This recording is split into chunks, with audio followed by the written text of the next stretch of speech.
Nó giật rồi thầy ơi, nó giật thầy ơi. Lớp nó. À, lớp nó giật. Lớp mình không được giật nha. Đũa đâu? Đũa của thầy rồi. Lá rồi. Bên dưới rồi. À, lộn lớp, lộn lớp. Cái đây nguyên liệu là thịt gà, cà chua, đậu ếch. Lộn. Lộn ra đó, lộn rồi. Lộn rồi. Sorry. Cá, giá hẹ, củ cải trắng không phải. Thầy ơi, anh nếm canh chua đi thầy, ngon lắm. Canh chua ngon lắm thầy ơi. Giá, mày cho nó rẻ có đúng không? Giá hẹ, cá chanh kìa. Dạ, đây là giá hẹ, củ cải trắng đình tuy là nhìn rất không nhưng mà thật sự thì Cá của ai? là do tất cả các bạn làm mỗi một ở đây là do mỗi bạn để và cùng nhau góp sức vào làm hôm nay.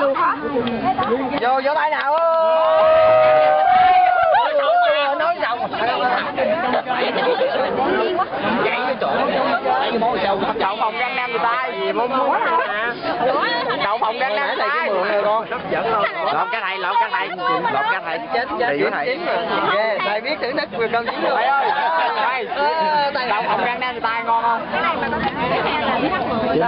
Chín rồi. Xem cái nào cũng sống hết trơn hề. Ăn giữa con. Mà có một hột à. Sao mà hột hốt. Thôi đi bà ơi. Nở táo bét luôn á thầy. Đâu? Cái nồi bị nấu bị cháy luôn.